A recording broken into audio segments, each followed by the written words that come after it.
Assalamualaikum warahmatullahi wabarakatuh. Selamat siang semuanya. Perkenalkan saya Adika Yuanda dari anggota Biro Kajian Isu Umum Himama FEB UBB. Hari ini kita bertemu di Proker Podcast. Podcast merupakan salah satu proker KIU yang dimana kami sharing atau mengobrol santai lah.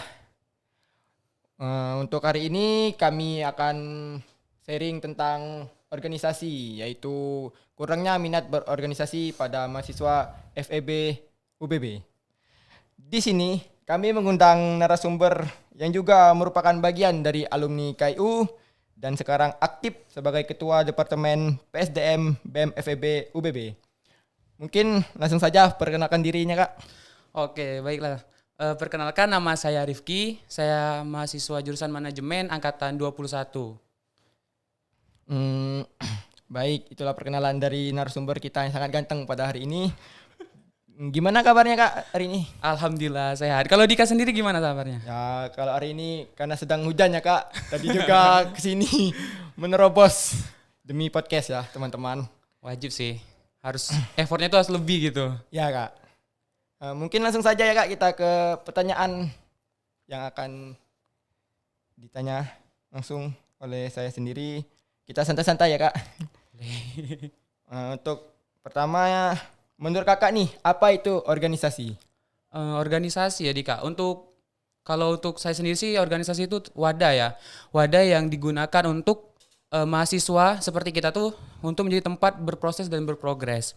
Namun yang harus kita garis bawahi di sini Dika, Ormawa itu bukan disetting atau bukan disetting secara otomatis untuk menghasilkan sumber daya manusia yang berkualitas. Artinya apa? Artinya kita sebagai mahasiswa apabila ingin menemukan arti dari sebuah organisasi itu, ya itu harus berdasarkan effort yang kita keluarkan sendiri. Oleh karena itu kenapa saya bilang organisasi memang wadah sebagai penampung mahasiswa untuk menyalurkan segala bakat dan tempat berproses dan progres. Namun kembali lagi, organisasi itu bukan disetting untuk menciptakan secara langsung atau secara otomatis sumber daya manusia yang berkualitas. Gitu sih menurut saya. Wah, jawabannya sangat menarik ya dari Kak Rifki, teman-teman. Mungkin lanjut ya, Kak. Menurut Kakak, apakah organisasi kampus itu penting? Penting nggak pentingnya itu kembali lagi ke tujuan kita sih. Kalau untuk saya sendiri yang tipe yang mungkin kalau ke lingkungan baru itu kayak kurang, gimana ya, kayak kan saya itu tipenya yang nggak terlalu ekstrovert. Jadi kalau ingin berbaur di lingkungan yang baru itu susah. Jadi saya gunakan organisasi ini sebagai jembatan penghubung gitu. Artinya apa? Ya awalnya memang dari sebuah keterpaksaan ataupun keharusan saya sebagai anggota organisasi untuk saling berinteraksi dengan lingkungan baru ataupun penyesuaian dengan lingkungan baru. Oleh karena itu dari keterpaksaan itulah yang saya jadikan menjadi sebuah kebiasaan. Oleh karena itu sih menurut saya sendiri, pendapat saya individu sendiri, itu organisasi itu penting karena ya kalau nggak di organisasi saya lebih susah untuk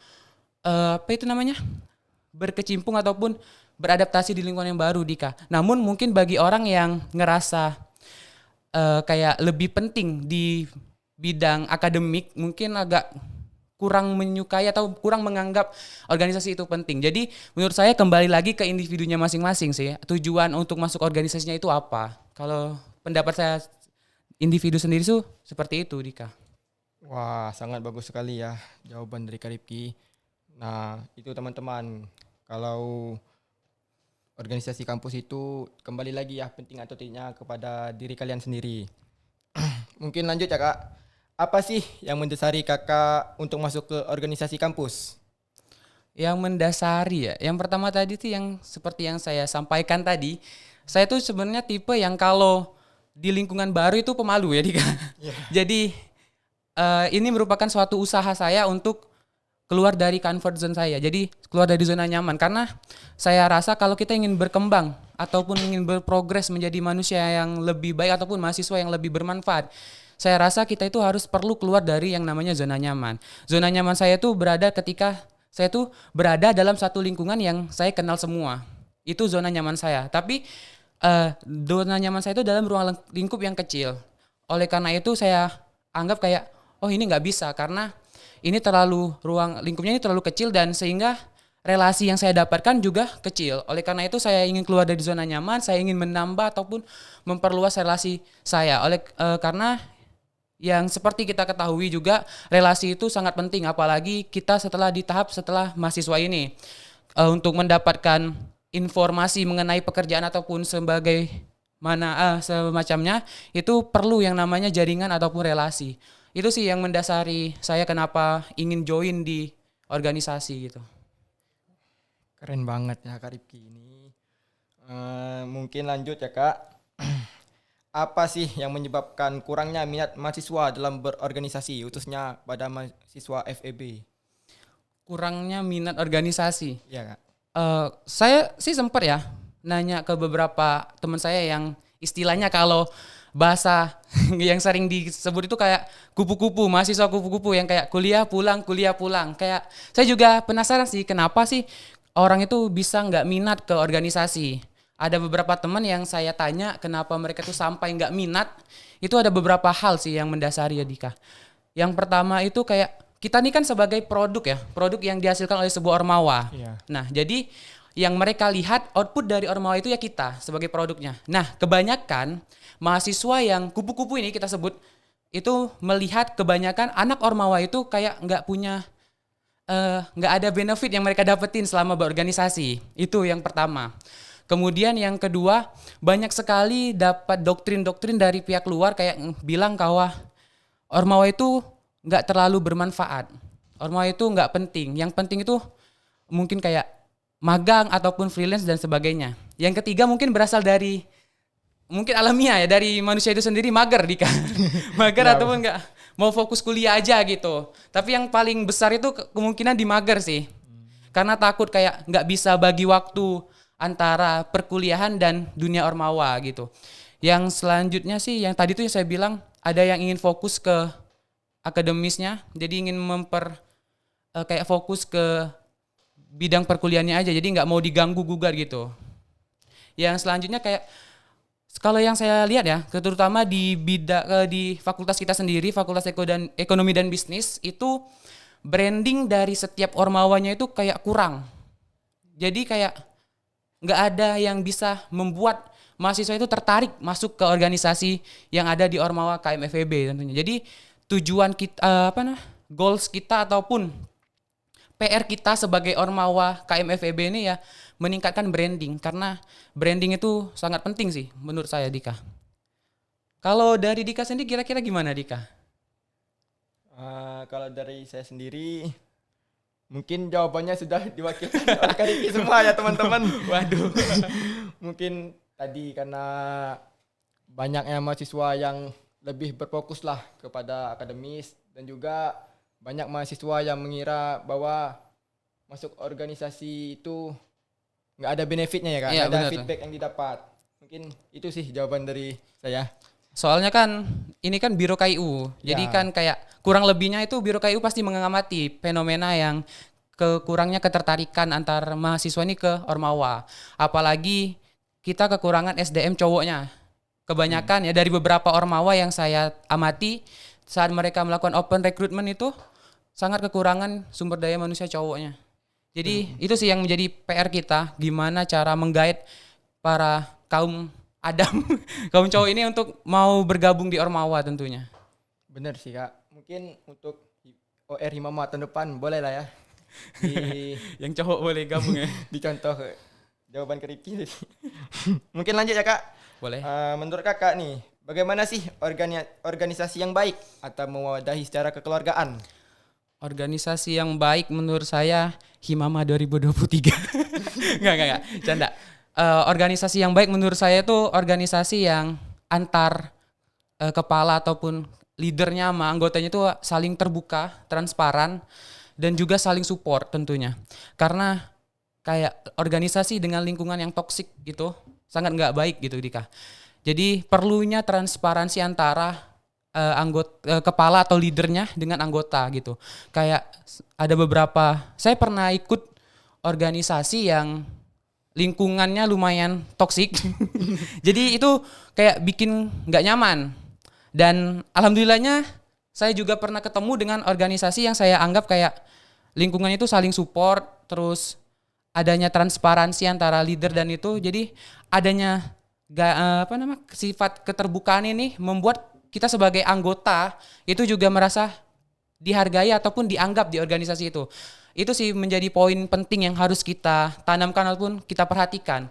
Karena kebanyakan leader ataupun pimpinan Ormawa itu ngerasa kalau anggotanya itu kayak kurang kurang berkompeten ataupun kayak kurang ngerasa percaya lah. Padahal hal itu yang harus sangat dijauhkan oleh seorang pimpinan Ormawa tentunya. Selanjutnya, organisasi yang baik itu adalah organisasi yang tidak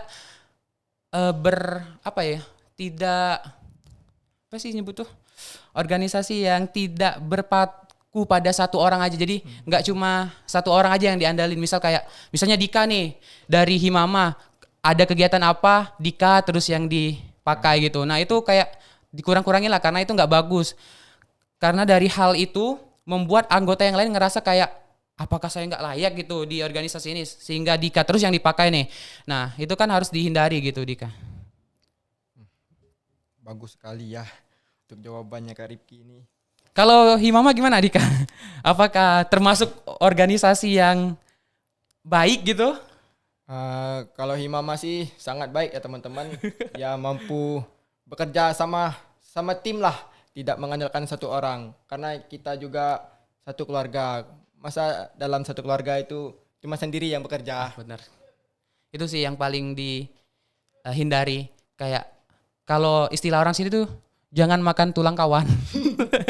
Jadi kalau ada proker ataupun segala macam baik masalah ataupun hal yang lainnya, kalau bisa sih dilibatin satu Ormawa itu karena ya benar kata Dika tadi ketika kita sudah masuk ke dalam dunia Ormawa artinya kita sudah dijadikan ataupun disatukan menjadi satu keluarga tentunya. Jadi yang namanya keluarga sih jangan sampai ada yang ditutup-tutupin. Kalau bisa transparan gitu. Benar banget Kak. Semenjak Kakak berorganisasi, apa saja feedback yang Kakak dapat selama ini? Feedback dalam organisasi lumayan banyak ya. Soalnya saya tuh udah lumayan lama lah berkecimpung di dunia organisasi tentunya. Kalau di perkuliahan itu sekitar 2 tahun, jalan 3 tahun lah. Jadi tentunya ada banyak benefit yang saya dapetin gitu. Yang pertama tadi yang masalah relasi. Karena yang pertama untuk tahun pertama ya saya berorganisasi itu relasi saya itu cuma di ruang lingkup jurusan Dika. Karena saya cuma berorganisasi di Hima tentunya. Kemudian saya mencoba untuk berpikir kayaknya kurang deh kalau cuma di ruang lingkup jurusan. Oleh karena itu saya mencoba peruntungan di UKM. UKM itu dalam ruang lingkup universitas. Nah, waktu masuk ke UKM itu alhamdulillahnya saya tuh nambah lagi relasinya jadi satu univ gitu. Saya dapat teman-teman dari fakultas lain gitu, nggak hanya dari fakultas ekonomi dan bisnis tentunya. Kemudian di tahun kedua saya melakukan hal yang sama. Namun saya juga mencoba untuk membukakan diri itu ke jurusan-jurusan lain gitu. Dan pada tahun ketiga ini kayak saya ngerasa kayaknya harus dilengkapin nih puzzle nih. Karena saya udah di jurusan, kemudian di universitas, kemudian saya pikir kayak fakultas menarik deh kayaknya. Biar kayak lengkap gitu. Akhirnya saya memutuskan untuk join di BEM fakultas.